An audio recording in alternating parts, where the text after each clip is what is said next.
은평구의회가 의원 간 합의점을 찾지 못해 제8대 구의회 후반기 원구성이 난항을 겪고 있습니다. 은평구의회는 15일 회기를 또 한 차례 연기했습니다. 도로 한복판에 있는 전봇대 때문에 주민들의 민원이 잇따르고 있습니다. 더욱이 해당 도로는 어린이 보호구역입니다. 어찌된 일인지 민원 25에서 살펴봤습니다. 여기서 차 사고도 많이 나요, 밤에. 저 정말 불편합니다. 지역 주민들이 폭염에 약한 어르신들을 위해 얼음 주머니를 만들었습니다. 이웃을 위해 따뜻한 나눔을 실천하는 이웃을 우리 동네 히어로에서 만나봅니다. 서울시가 민관합동조사단을 만들어 고 박원순 전 시장의 성추행 의혹을 규명하겠다고 밝혔습니다. 서울시는 민관합동조사단을 여성단체와 인권 전문가 등 외부 전문가로 구성하겠다고 했습니다.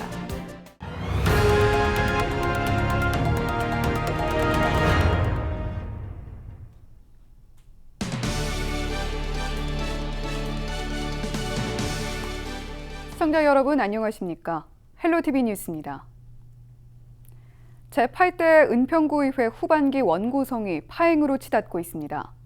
은평구의회는 15일 오전 제275회 임시회 6차 본회의를 열어 재무건설위원장 선거 등 후반기 원구성을 마무리할 계획이었는데요. 의원 간 합의가 안 돼 상임위원장 선거를 진행하지 않고 회기 일정을 연기했습니다. 은평구의회가 원구성을 마무리하지 못하고 회기를 연기한 건 세 번째입니다. 16일 상임위원장 선출 가능성도 불투명한 상황입니다. 이런 가운데 박세은 의원은 오늘 5분 자유발언을 통해 더불어민주당 측이 은평구의회 의장단 선거 무기명 투표함 공개를 요구했다며 신임 의장에게 이에 대한 해명을 요구했습니다. 박세은 의원의 5분 발언 직접 들어보시죠. 본인의 자유의사결정에 따라 투표한 것을 두고 민주당 시당에서 다짜고짜 확인하겠다는 것은 오만의 극치를 보여주는 이 시대의 단면을 보는 듯하여 씁쓸하기 마저합니다. 간표 의원이 2명이나 있었음에도 불구하고 무엇을 확인하고자 한 건지 명백히 해명하고 이곳이 은평구의회입니까? 아니면 더불어민주당 은평지역위원회입니까? 내 편이 아니면 반란이요. 제명이라는 무시무시한 협박성 언사가 의회에서 언제까지 들어야 합니까? 은평구의회는 16일 후반기 의장단 구성을 위한 7차 본회의를 열 계획입니다. 서울시가 고 박원순 서울시장의 성추행 의혹과 관련해 첫 공식 입장을 내놨습니다. 황인식 서울시청 대변인은 15일 서울시청에서 기자회견을 열고 여성단체와 인권 전문가, 법률 전문가 등 외부 전문가가 참여하는 민관합동조사단을 구성해 철저한 진상규명에 나서겠다고 발표했습니다. 서울시는 또 피해를 호소한 직원의 고통과 아픔에 공감한다면서 2차 가해 차단을 최우선 과제로 삼겠다고 밝혔습니다. 해당 직원이 일상으로 복귀할 수 있도록 지원을 아끼지 않겠다는 입장도 분명히 했습니다. 직접 들어보시죠. 업무 중에 함께 호흡하며 머리를 맞대는 동료이기에 우리의 마음이 더욱 무겁습니다. 서울시는 가능한 모든 조치를 통해 피해 호소 직원과 함께하고자 합니다. 이번 발표는 고 박원순 시장의 성추행 의혹을 제기한 고소인 측이 서울시의 진상규명을 요구한 지 이틀 만입니다.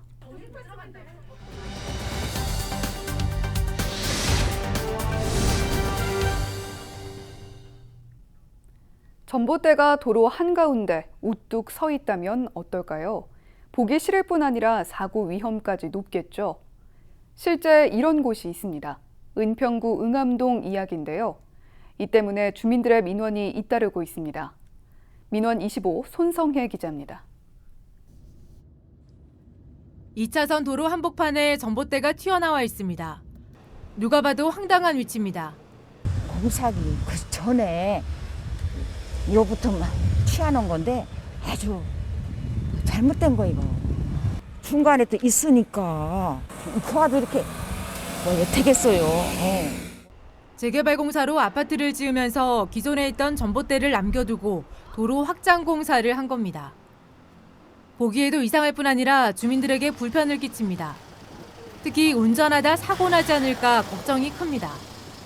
더구나 해당 도로는 어린이 보호구역입니다. 그런데도 전봇대 주변 안전장치라곤 경광등이 전부입니다. 주민들은 실제로 사고가 자주 발생한다고 말합니다. 여기서 차 사고도 많이 나요, 밤에. 저 정말 불편한 게, 저도 지금 들어올 때 저쪽에 붙어갖고 이렇게 들어와야 되는데 저것 때문에. 문제가 되는 전봇대는 재개발 사업으로 진행하는 전선 지중화 사업으로 이전 철거 대상입니다. 지중화 사업이 완료되지 않은 상태에서 이제 준공 처리는 된 거고 조건부로 준공을 내준 거죠. 때문에 이제 자꾸 미뤄지는 건데. 전봇대 이전 위치에 대한 협의가 늦어지다 보니 아파트 준공 일정을 맞춰야 하는 재개발 조합 측은 전봇대가 있는 상태에서 아파트 주변 도로를 정비해 준공 허가를 신청했고, 지자체는 전봇대 이전 철거를 조건으로 아파트 준공을 승인한 겁니다. 하지만 주민협의 문제 등으로 전봇대 이전 철거가 늦어지는 상황. 도로 건너편에 해머르 쪽으로 전주가 있었는데, 그러면 전주를 이제 세워야 되고 뭐 이렇게 하는 데가 있는데 또 전주를 못 세우게 하는 데가 있어요, 그 중에서. 그러니까 이해관계가 틀리니까. 쓰레기 무단 투기 금지 표시만 있을 뿐 주의 안내판 하나 없는 도로 한복판 전봇대. 갈 곳 잃은 전봇대가 오늘도 사고 위험을 하는 채 도로 한가운데 서 있습니다. 헬로티비 뉴스 손성혜입니다. 지난달 열린 은평구 라인 주민총회 사례보고회가 14일 은평구청에서 열렸습니다. 코로나19로 처음 열린 온라인 주민총회에는 은평 주민 500여 명이 참여해 주민이 제안한 10개 정책과제를 선정하는 성과가 있었는데요. 관련 내용 이야기해 보겠습니다. 조재학 은평구 협치조정관 화상 연결합니다. 네, 안녕하세요. 네, 안녕하세요. 네, 온라인 주민총회 어떤 과제가 선정이 좀 됐습니까? 네, 이번에 총 온라인 주민총회에 14개 과제가 상정이 됐는데요. 참여 예상 과제 10개, 협치 과제 3개가 상정이 돼서 참여 예상 과제는 7개가 선정이 됐고요. 협치 과제는 3개가 선정이 됐습니다. 참여 예상 과제 중에서는 골목길 접어들 때도 환하게 안심하여 걸어요가 1위로 선정이 됐고요. 협치 과제는 주민 참여로 만드는 숲과 정원의 도시 은평이 1위로 선정이 됐습니다. 총 24억 원의 과제가 선정이 돼서 내년도에 실행을 하게 됩니다. 네, 선정된 과제는 바로 추진이 되는 겁니까? 실행은 내년에 되는데요. 이 과제를 구체적으로 어떤 사업으로 할지에 대해서 민간과 행정이 함께 모여서 민관 공동기획단을 구성해서 운영을 하는데요. 참여 예산은 7월부터 9월 초까지 진행이 되고, 협치 예산 같은 경우에는 서울시에 제출을 해야 되기 때문에 한 보름 남짓 두 차례 내외 회의를 통해 가지고 사업 계획을 구체화를 지금 현재 진행하고 있습니다. 네. 그래서 내년에 실행하게 되는 겁니다. 네. 네, 코로나19 여파로 처음으로 온라인 주민총회가 열렸는데요. 온라인 총회 어떻게 진행이 됐습니까? 네, 작년까지는 원탁 토론 방식으로 주민총회를 진행했는데요. 올해는 코로나19로 모일 수 있는 상황이 아니기 때문에 온라인 수기단이라고 하는 사전 토론과 그다음에 당일날 주민총회를 온라인으로 생중계했는데요. 온라인 수기단은 사전 신청을 한 약 420여 명의 주민들이 15명 내외의 카카오톡 채팅방을 이용해서 퍼실리테이터의 진행으로 카카오톡 채팅으로 과제에 대한 우선순위 등을 토론을 한 거고요. 온라인 주민총회에서는 유튜브와 심플로우로 생중계하면서 그동안의 추진 경과, 과제에 대한 설명, 또 실시간으로 나오는 다양한 의견들을 소개하고 최종적인 투표를 진행해서 사전에 진행됐던 주민투표와 온라인 수기단 투표, 또 온라인 주민총회 투표의 결과를 합산해서 선정된 과제를 발표하는 그런 시간을 가졌습니다. 네, 온라인으로 진행되는 주민총회였는데 이 온라인 진행 방식이 주민들에겐 낯설고 또 어려웠을 것 같기도 합니다. 이런 부분을 포함해서 온라인 방식으로 주민총회를 진행할 경우에 개선하거나 또 보완해야 될 점이 있다면 어떤 게 있을까요? 네, 아무래도 준비하는 저희들도 그렇고 참여하는 주민들도 처음 해보는 경험이었기 때문에 생소한 면이 있었습니다. 그래서 특히 이제 온라인 수기단 같은 경우에는 카카오톡 채팅을 이용해서 진행을 했기 때문에 채팅에 능숙하지 않은 이제 나이 드신 분들 같은 경우에는 좀 참여하는데 약간의 어려움이 좀 있었고요. 근데 온라인 주민총회 같은 경우에는 요새 나이 드신 분들도 유튜브나 이런 걸 많이 보시기 때문에 그 특별한 그 어려움이 있었던 것 같지는 않습니다. 그래서 앞으로는 이 코로나19 혹은 이런 팬데믹 상황이 단기적으로 끝날 것은 아니기 때문에 조금 더 다양한 방식의 온라인과 오프라인에서 좀 더 주민들이 편리하게 또 다양하고 쉽고 재미있게 참여할 수 있는 다양한 방법들을 고민을 해야 될 거라고 생각하고 여러 가지 고민들을 진행하고 있습니다. 네. 네, 또 14일 사례 공유회도 열렸는데 어떤 내용이 오갔고 또 공유회에 참석한 타 지자체들의 반응은 어땠습니까? 네, 전국에서 처음으로 시도된 온라인 주민총회에 대해서 많은 지방자치단체에서 관심을 갖고 문의를 해 오셔가지고 개별적으로 저희가 설명을 드리는 것보다는 전체적으로 한 자리에 모여서 소개를 하고 고민을 함께하는 게 좋겠다고 판단이 돼서 어제 온라인 주민총회 사례 공유회를 진행을 했고요. 전국적으로 대구, 광주, 인천 등 서울을 포함해가지고 20여 개 지방자치단체에서 50명이 넘는 공무원과 또 관련된 활동가들이 참여해서 은평구가 진행했었던 경험에 대해서 같이 생각해보고 고민을 나눴고요. 특히 어제 같은 경우는 저희가 온라인 주민총회와 수기단을 운영했던 매뉴얼과 대본 같은 것들도 제공해서 저희가 은평구에서 해왔던 것이 뭐 정답이라고 할 수는 없지만은 은평구의 경험이 다른 지역에도 공유가 되고 또 그 지역의 경험들이 우리 은평구에 다시 좀 공유될 수 있도록 서로 지역 간의 연대를 높이고자 하는 의도로 진행이 됐고요. 일단 여러 가지 반응이 있었지만은 처음 시도했던 거에 대해서 여러 가지로 좀 그 격려도 있었고 또 여러 가지 자료 제공이나 고민을 나누는 거에 대해서 감사하다는 그런 반응들이 많이 있었습니다. 네, 오늘 말씀 여기까지 듣겠습니다. 고맙습니다. 네, 고맙습니다. 네, 지금까지 조재학 은평구 협치조정관과 이야기 나눠봤습니다.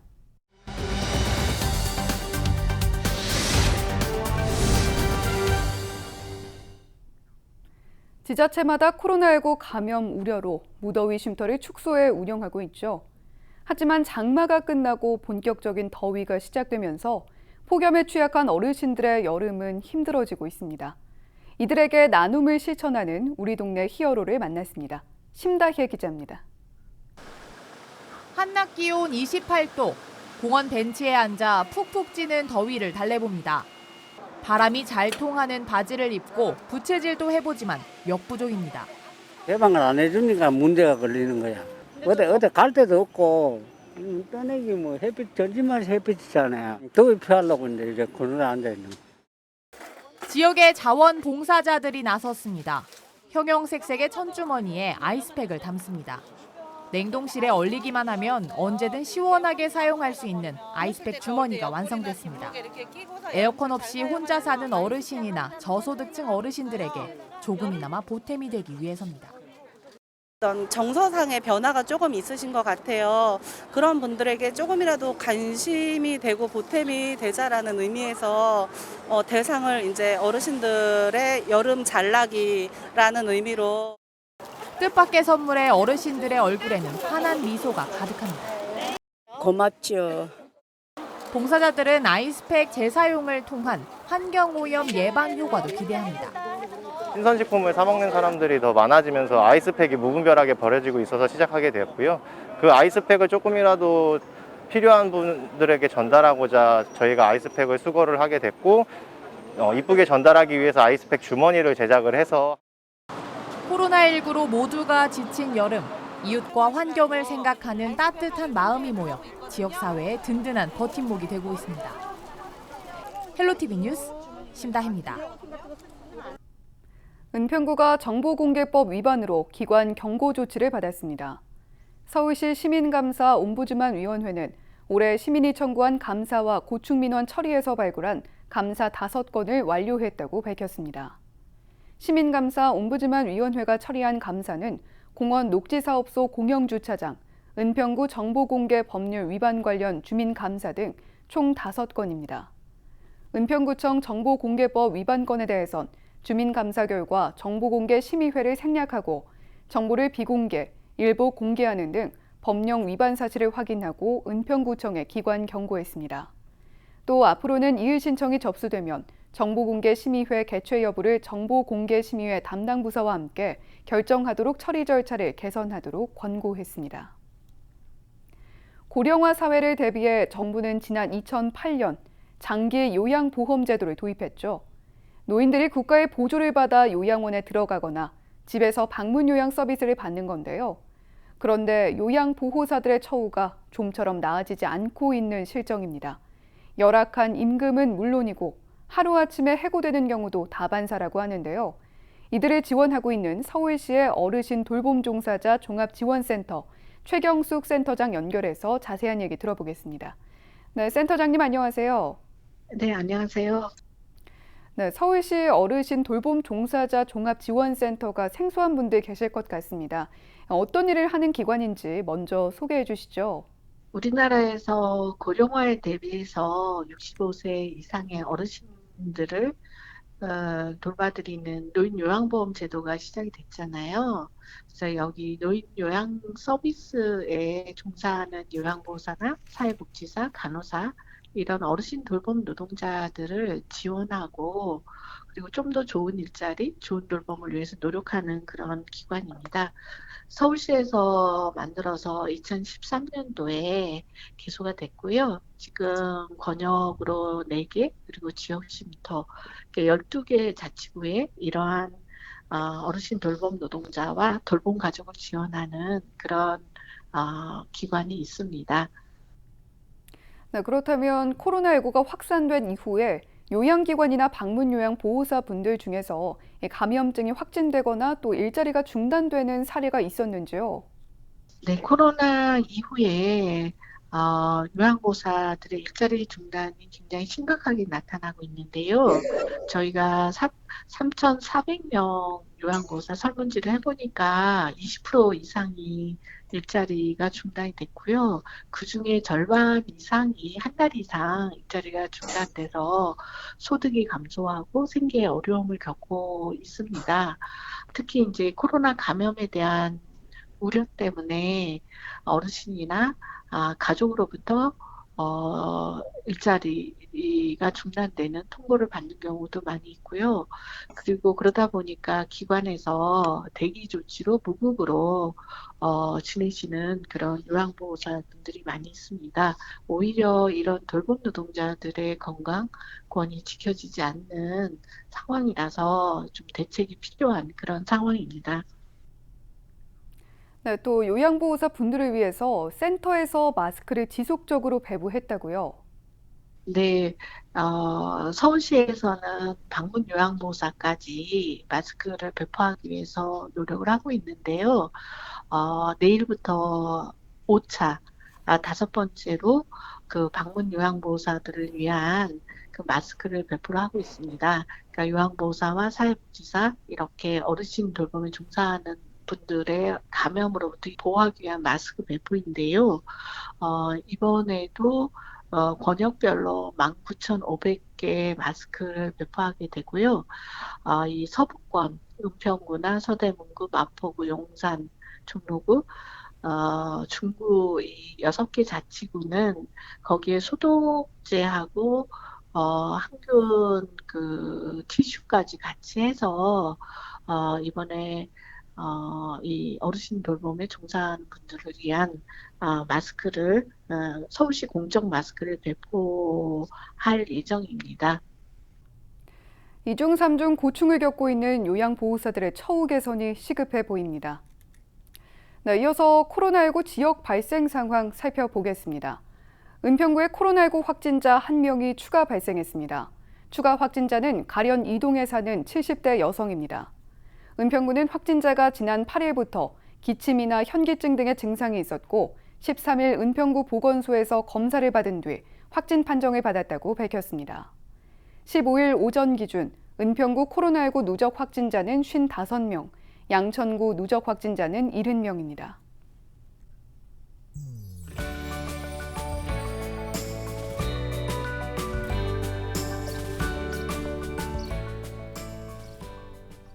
저희는 언제나 지역 주민 여러분 곁에 있겠습니다. 함께해 주신 여러분 고맙습니다.